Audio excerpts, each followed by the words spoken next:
UPPCS 2021 का परिणाम आया जिसमें 627 कैंडिडेट उत्तीर्ण हुए। कहते हैं सफलता किसी चीज़ की मोहताज नहीं होती है। आप देख सकते हैं इस घर को कि ये कैसा घर है।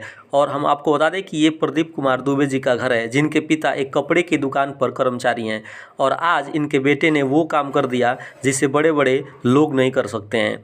अपने गांव के साथ साथ पूरे ज़िले का नाम इन्होंने रोशन कर दिया है। प्रदीप कुमार दुबे जी, देख सकते हैं कि ये पूरा परिवार आज एक साथ है। तो चलिए देखते हैं इस खास रिपोर्ट को।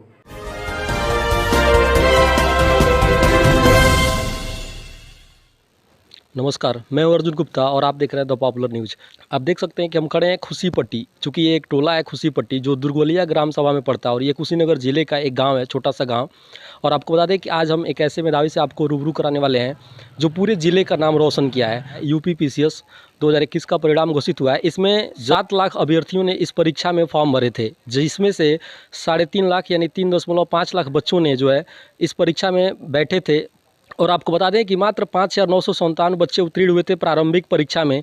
वहीं इसके मुख्य परीक्षा में जो है 1285 बच्चे उत्तीर्ण हुए और 1285 विद्यार्थियों में से कुशीनगर जिले के एक कैंडिडेट है नीरज कुमार दुबे जी, जिनका गांव है ये खुशीपट्टी दुर्गवलिया ग्राम सभा है और ये कुशीनगर ज़िले में आता है। इनसे हम मिलेंगे। देख सकते हैं कि ये हम इनके मकान पे खड़े हैं और पीछे का इनका ये मकान है और बहुत संघर्ष भरी इनकी कहानी रही है और ये संघर्ष भरी कहानी थोड़ा हम इनसे जानेंगे और इनके बारे में जानेंगे और इनकी जो सफलता का श्रेय है किसको दे रहे हैं और इनकी क्या स्ट्रेटजी है। अगर आप भी तैयारी करते हैं तो आप भी इससे कुछ प्रेरणा मिलेगी और सीखने को मिलेगा। तो आइए मिलवाते हैं नीरज कुमार दुबे जी से। तो आइए आपको ले चलते हैं नीरज कुमार दुबे जी से और आपको मिलवाते हैं यहाँ पर। जी हाँ सर, सबसे पहले बहुत बहुत बधाई आपको हमारे द पॉपुलर न्यूज़ और हमारी जनता की तरफ से आपको। Thank you. चलिए सर, मोस्ट वेलकम है आपका। और सर सबसे पहले हम जानेंगे कि आप अपने बारे में बताएं हमारे दर्शकों को।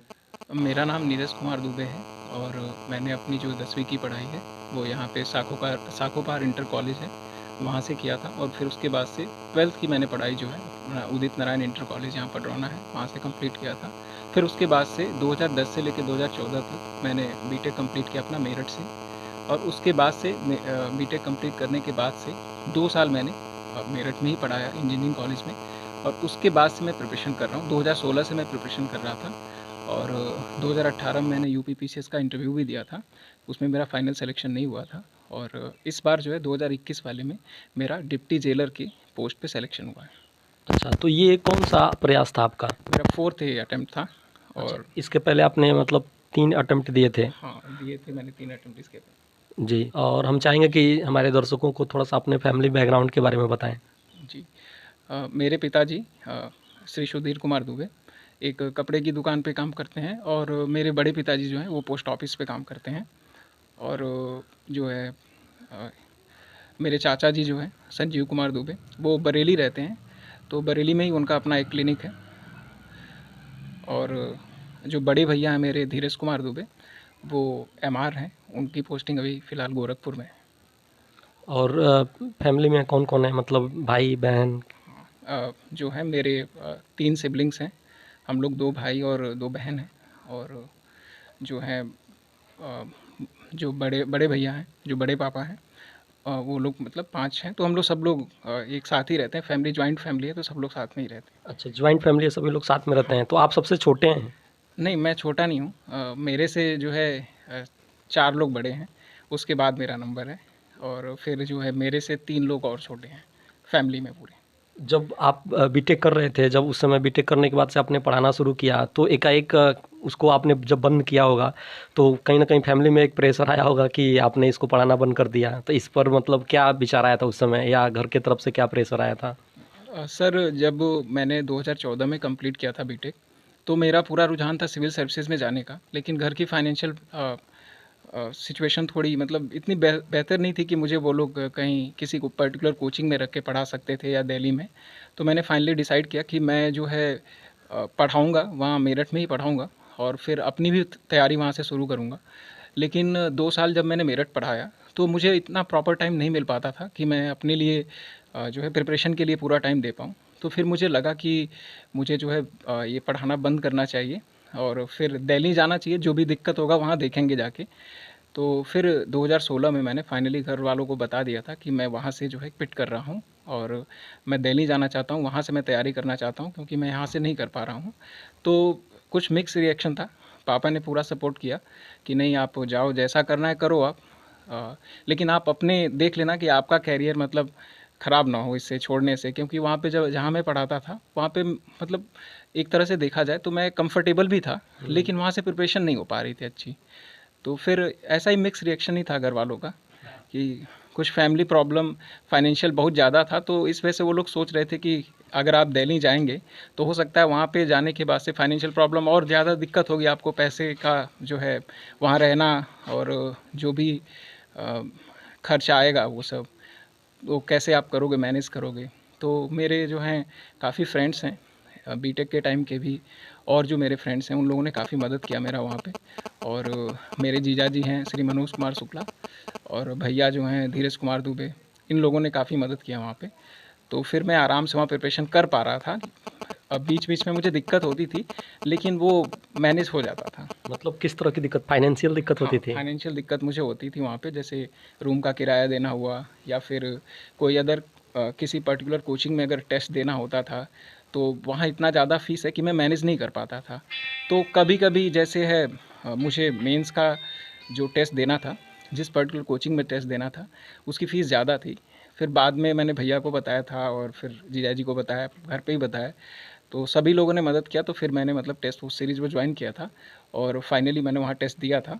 तो इसी तरह की प्रॉब्लम रहती थी, जो वहाँ जो भी बच्चे रहते हैं वो सबके साथ, मैक्सिमम लोगों के साथ ये प्रॉब्लम रहती है, जो लोग गांव के बैकग्राउंड से जाते हैं, जिनके घर पे कोई प्रॉपर फाइनेंशियल मतलब इनकम का कोई प्रॉपर सोर्स नहीं है, तो उन लोगों के साथ वहाँ पे दिक्कतें रहती है।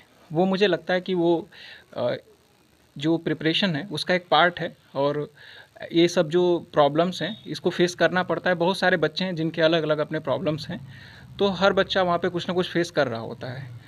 अब अभी फ़िलहाल जो कल रिज़ल्ट आया है, तो वो जो भी मैंने फेस किया था, अभी फ़िलहाल मुझे बहुत पॉजिटिव फील हो रहा है कि वो सब जो है एक तरह से इस जर्नी को और एक मोटिवेटिंग फैक्टर थे वो सब, कि जैसे मुझे कोई प्रॉब्लम होता था, फाइनेंशियल होता था या कभी कभी इमोशनल भी, आप हार्ड वर्क करते हैं, रिज़ल्ट उस तरीके से नहीं आता है, तो होता है कि आप डीमोटिवेट हो जाएंगे, लगेगा कि हमसे नहीं हो पाएगा। तो एक इमोशनल भी चैलेंज फेस करते हैं वहाँ पे हम लोग। तो इस तरह के चैलेंज हर बच्चा वहाँ पे फेस कर रहा है।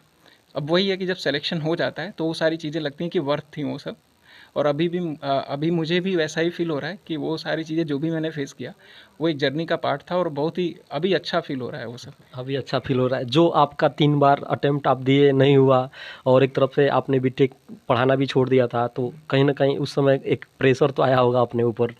बिल्कुल आता है प्रेशर। अभी जो है फ़िलहाल 2018 का जब मैंने इंटरव्यू दिया था, मेरा सिलेक्शन नहीं हुआ था। उसके बाद से ऐसा कुछ मतलब चल रहा था कि अगर सिलेक्शन नहीं होता है आगे तो हो सकता है कि जो है कैरियर जिस डायरेक्शन में इंसान सोचा था उस डायरेक्शन में ना जाए, और कुछ अलग चीज़ करने के बारे में मैं प्लान कर रहा था कि अगर इस बार सिलेक्शन नहीं होता है तो कुछ ना कुछ अपना अलग करेंगे। मतलब जैसे एक राह भटकने की भी हाँ, मतलब रहता है, मन में डर बना रहता है कि भाई राह भी हम कहीं कहीं ना भटक जाएं अपने राह से। तो बीटेक जो आपने किया था वो कौन सा ट्रेड था? इलेक्ट्रॉनिक्स एंड कम्युनिकेशन से मैंने किया था बीटेक। अच्छा। तो इसके बाद से जब आपने तैयारी किया, मतलब बीच में छोड़ के गए, कोई कोचिंग वगैरह ज्वाइन किए कि मतलब डायरेक्टली सेल्फ स्टडी आपने किया था?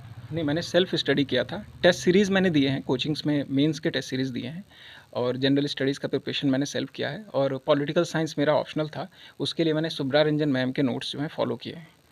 अच्छा, बहुत सारा संघर्ष किया है, तो इसमें सबसे बड़ा श्रेय किनको देंगे आप?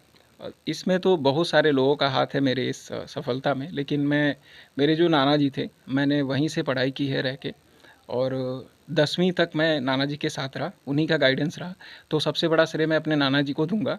उसके बाद से सभी फैमिली मेम्बर्स, मेरे माता पिता, बड़े पापा, बड़ी मम्मी, मेरे चाचा चाची, बड़े भैया, जीजा जी, उसके बाद से मेरे कुछ फ्रेंड्स हैं जैसे मनोज चौरसिया हो गए, और मेरे जो मेंटर रहे हैं फ़िलहाल इस जर्नी में, वो एक IAS कॉरिडोर करके कोचिंग है, तो उसके जो ऑनर हैं अभिनव सिंह जी, तो वो मेरे मेंटर रहे हैं इस पूरी जर्नी में।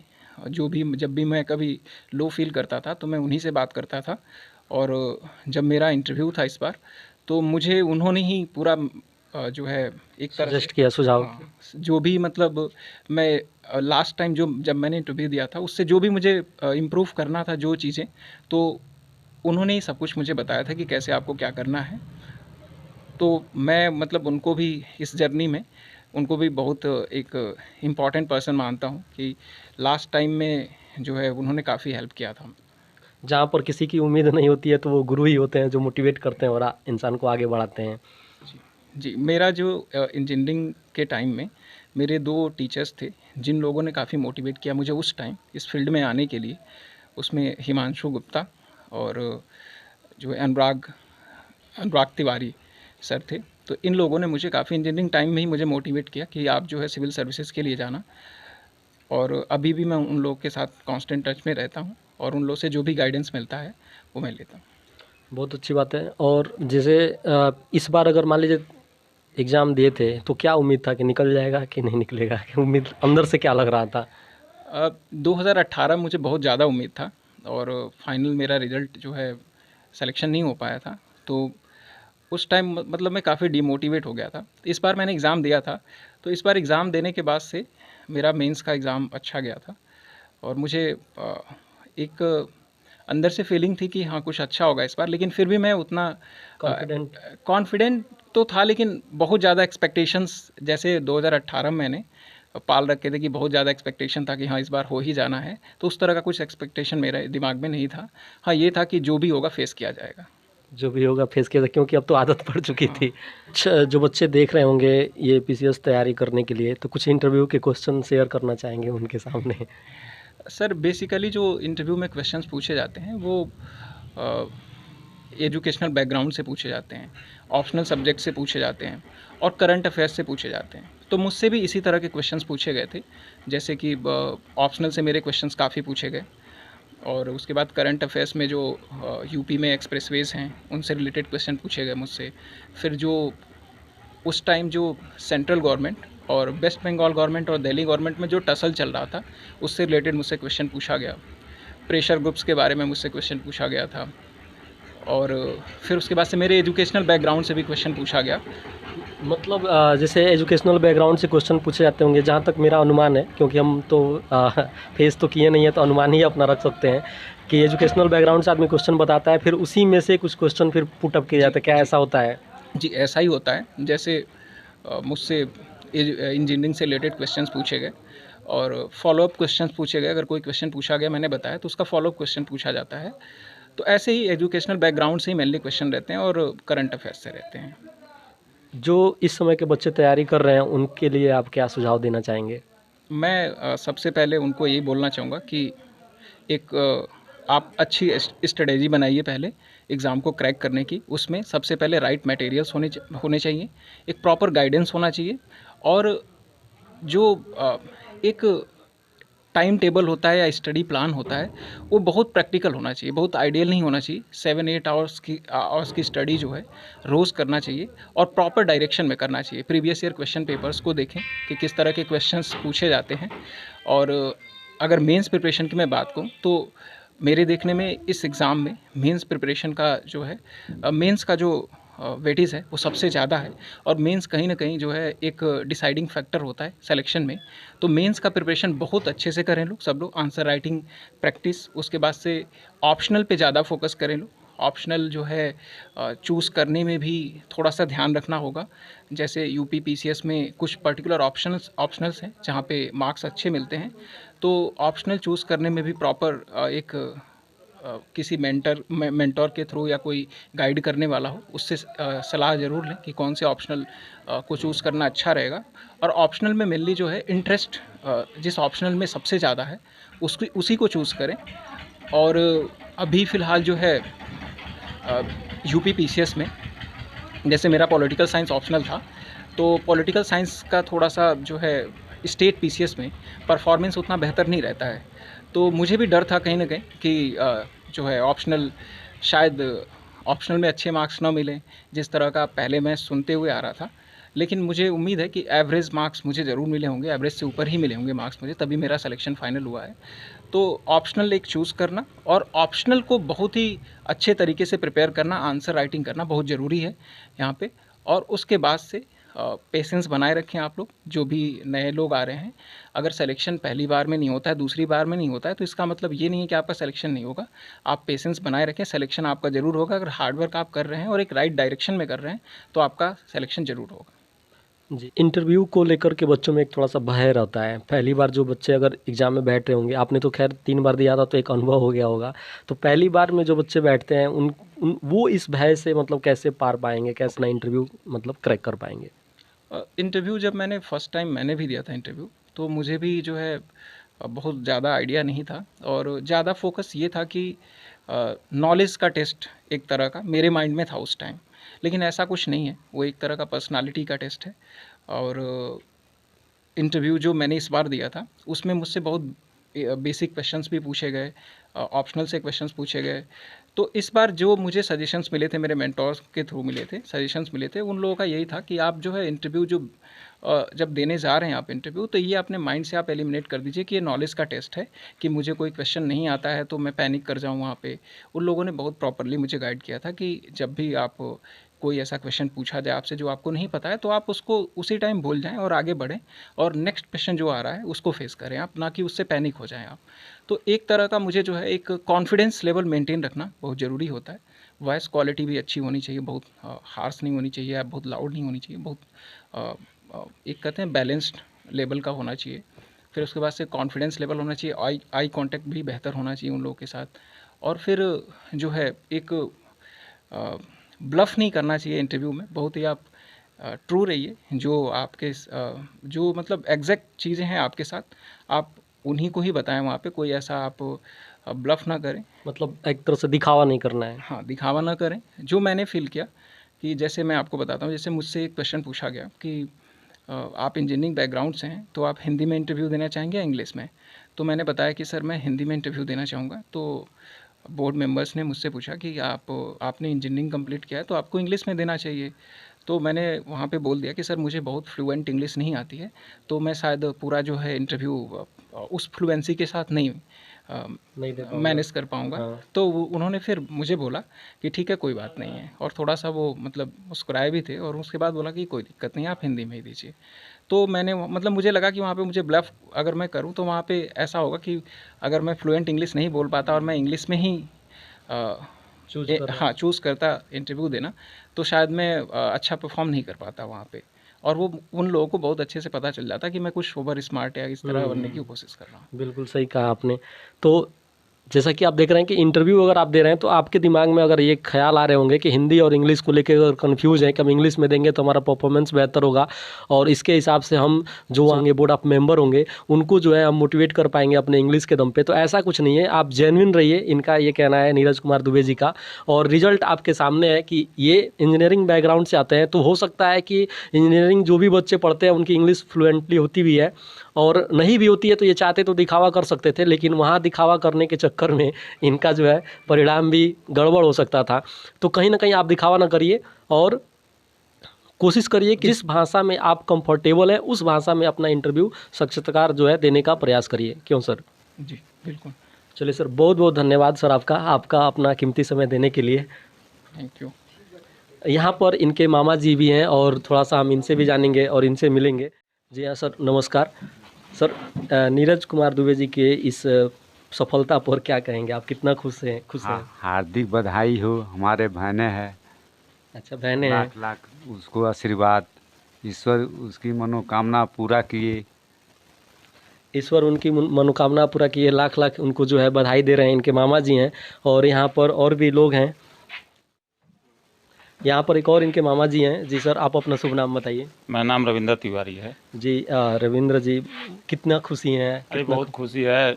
ये आज के समय के अनुसार दौड़ आजकल के जितना लड़के परिश्रम कर रहे हैं उसमें सफलता पाना बहुत खुशी की बात है। बहुत खुशी की बात है। भी किया है, भाग्य भी साथ दिया है। कर्म भी किए हैं, भाग्य भी साथ दिया है। जी, तो बहुत खुशी है। देख सकते हैं कि यहाँ पर जैसे ही लोग सुने थे कि इनका जो है पीसीएस में सिलेक्शन हुआ तो तमाम आसपास के लोग भी इकट्ठा हुए थे। पूरे गांव के लोग सब लोग खुश हुए हैं, सब लोग आए हैं जितने भी इनके आपके तो गांव का नाम ही है खुशी पट्टी तो जब मैं पढ़ रहा था खुशी पट्टी तो हमें लगा कि एक अलग ही खुशी मिल रही है आज यहाँ पर। नहीं, खुशी पट्टी जैसे मतलब टोला खुशी पट्टी टोला है। ग्राम सभा दुर्गोलिया है। तो आज तो ये खुशी पट्टी टोला पूरे आपके ग्राम सभा में खुशी ला दिया है। हाँ, इनके जितने भी जो है साथी हैं सब लोग मिलने के लिए आए हैं, सब लोग आशीर्वाद दे रहे हैं, बट कि बहुत खुशी की बात है, बहुत इतना दिन परिश्रम संघर्ष किए, उसका जो है ऊपर वाला भगवान का कृपा से जो है सब कुछ परिणाम सामने आ गया। तो जो भी संघर्ष किए, मेहनत किए और उसका जो है आज इनके कर्म के साथ साथ भाग्य ने साथ दिया और आज इनका परिणाम सामने है।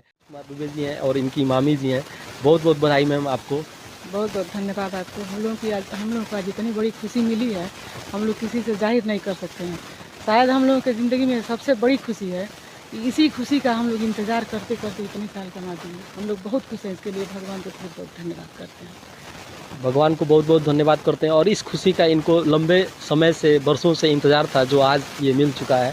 और इनके माताजी हैं, थोड़ा दो शब्द चाहेंगे कि इनके माताजी से भी हम आपको मिलवाएंगे।